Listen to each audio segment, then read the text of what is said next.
बिस्मिल्लाहिर्रहमानिर्रहीम। रियासत की कामयाबी का राज उसके निज़ाम एहतसाब में मज़र होता है। अगर एहतसाब का साफ, शफाफ और गैर जानिबदार निज़ाम मौजूद हो तो रियासत के इदारे आइन और कानून के मुताबिक चलते हैं और आवाम को गुड गवर्नेंस फराहम होती है। हज़रत उमर फ़ारूक रज़ी अल्लाह तआला अन्हु के ओहदे खिलाफत में इस्लामी रियासत फैल चुकी थी और उसका निज़ाम व नस्ख आसान काम न था। हज़रत उमर रज़ी अल्लाह तआला अन्हु ने मुश्किलात के बावजूद एक मिसाली इस्लामी फ़लाई रियासत तश्कील दी जिसकी बुनियाद एहतसाब पर रखी गई। हज़रत उमर रज़ी अल्लाह तआला अन्हु ने इरशाद फरमाया कि अमीरुल मोमिनीन की फ़कत ये ज़िम्मेदारी नहीं कि वो अफसरों का इंतखाब करे, बल्कि इसकी ये ज़िम्मेदारी भी है कि वो निगरानी करे और देखे कि क्या अफसर अदल व इंसाफ के मुताबिक अपने फ़राइज़ अंजाम दे रहे हैं। आज हम आपको हज़रत उमर फ़ारूक रज़ी अल्लाह तआला अन्हु का एक किस्सा सुनाने वाले हैं कि लाखों मुरब्बा मील इलाके पर हुक्मरानी करने वाले कैसे खुद को एहतसाब के कटोरे में लाता था। अस्सलामु अलैकुम दोस्तों, आप देख रहे हो किस्सा कहानी और मैं हूँ सनाउल्लाह नियाज़ी। सैयदना अब्बास रज़ी अल्लाह तआला अन्हु का घर मस्जिद नबी के साथ था और उस मकान का परनाला मस्जिद की तरफ था। जब बारिश होती तो परनाला से पानी गिरता जिसके छींटे नमाजियों पर पड़ते।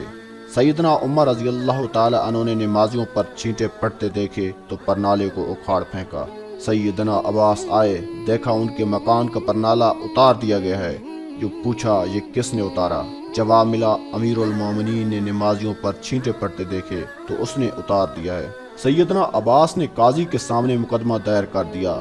चीफ जस्टिस अबी बिन काब रज़ी अल्लाह तआला अन्हु हैं। अमीरुल मोमिनीन अबी बिन काब रज़ी अल्लाह तआला अन्हु के अदालत में पेश हुए तो जब साहिब लोगों ने मुकदमा सुन रहे थे और सैयदना उमर अदालत के बाहर इंतज़ार कर रहे हैं। काफ़ी इंतज़ार के बाद जब सैयदना उमर अदालत के रूबरू पेश हुए तो उनकी बात करने लगे, मगर अबी बिन काब रज़ी अल्लाह तआला अन्हु ने रोक दिया कि पहले मुद्दई का हक है कि वो अपना दावा पेश करे। ये उमर के दौर का चीफ जस्टिस है। सैयदना अब्बास रज़ी अल्लाह तआला अन्हु दावा पेश करते रहे कि मेरे मकान का परनाला शुरू से मस्जिद नबी की तरफ था।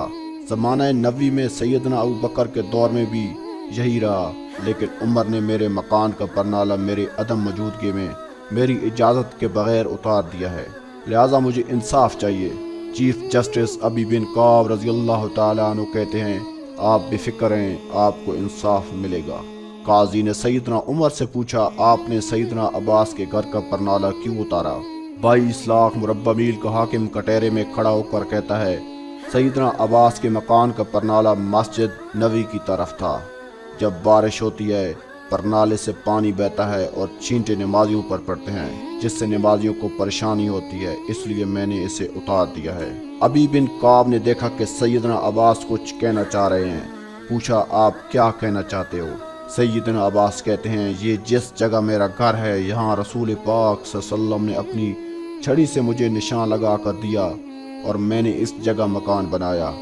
फिर जब परनाला नस्ब करने का वक्त आया तो रसूल पाक ने कहा, चचा मेरे कंधे पर खड़े होकर इस जगह पर नाला नस्ब कर दें। मैंने नबी पाक सल्लल्लाहु अलैहि वसल्लम के कंधे पर खड़ा होने से इनकार किया, मगर भतीजे के इसरार पर मैंने इनके कंधों पर खड़ा होकर यहाँ पर नाला नस्ब किया। यहाँ पर नाला नबी पाक सल्लल्लाहु अलैहि वसल्लम ने खुद लगवाया था। अबी बिन काब ने पूछा, इसका कोई गवाह है आपके पास?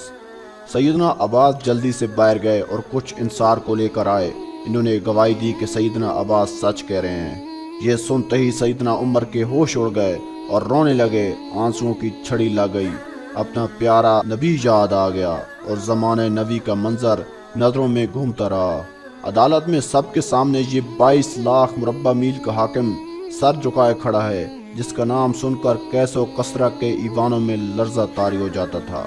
सैयदना अब्बास से कहा, मुझे नहीं मालूम था कि ये बरसाती नाला रसूल पाक ने खुद लगवाया है। आप चलिए मेरे साथ, जैसे रसूल पाक ने ये परनाला लगवाया था वैसे ही आप लगाएं। चश्मे कायनात ने देखा, वक्त का हाकिम दोनों हाथ मकान की दीवार से टिका कर खड़ा हो गया, बिल्कुल उसी तरह जैसे रसूल पाक सल्लल्लाहु अलैहि वसल्लम खड़े हुए थे। सैयदना अब्बास अमीरुल मोमिनीन के कंधों पर खड़े हुए और दोबारा उसी जगह पर नाला लगा दिया।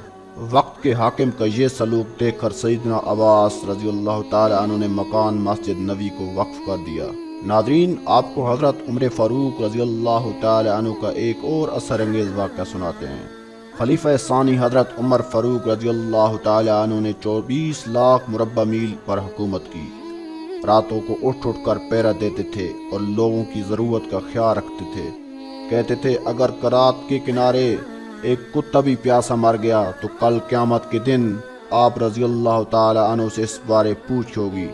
ایک دفعہ آپ رضی اللہ تعالی عنہ دربار کا وقت ختم ہونے کے بعد گھر آئے اور کسی کام میں لگ گئے۔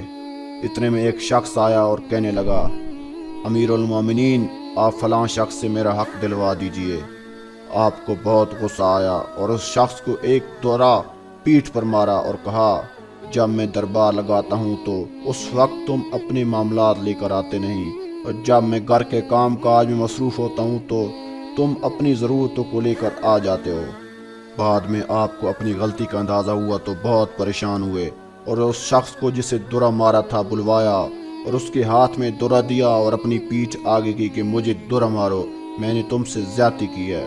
وقت کا بادشاہ 24 لاکھ مربع میل کا حکمران ایک عام آدمی سے کہہ رہا ہے، میں نے تم سے زیادتی کی، مجھے ویسے ہی سزا دو۔ اس شخص نے کہا، آپ کو معاف کیا۔ آپ رضی اللہ تعالیٰ عنہ نے کہا، نہیں، کل قیامت کو مجھے اس کا جواب دینا پڑے گا، تم مجھے ایک درہ مارو تاکہ تمہارا بدلہ پورا ہو جائے۔ آپ رضی اللہ تعالیٰ عنہ روتے جاتے تھے اور فرماتے، اے عمر، تو کافر تھا، ظالم تھا، بکریاں چراتا تھا، خدا نے تجھ کو اسلام کی دولت سے مالا مال کیا اور تجھے مسلمانوں کا خلیفہ بنایا۔ کیا تو اپنے رب کے احسانوں کو بھول گیا؟ آج ایک آدمی تجھ سے کہتا ہے کہ مجھے میرا حق دلا دو تو اسے درہ مارتا ہے۔ اے عمر، کیا تو سمجھ بیٹھا ہے کہ مرے گا نہیں؟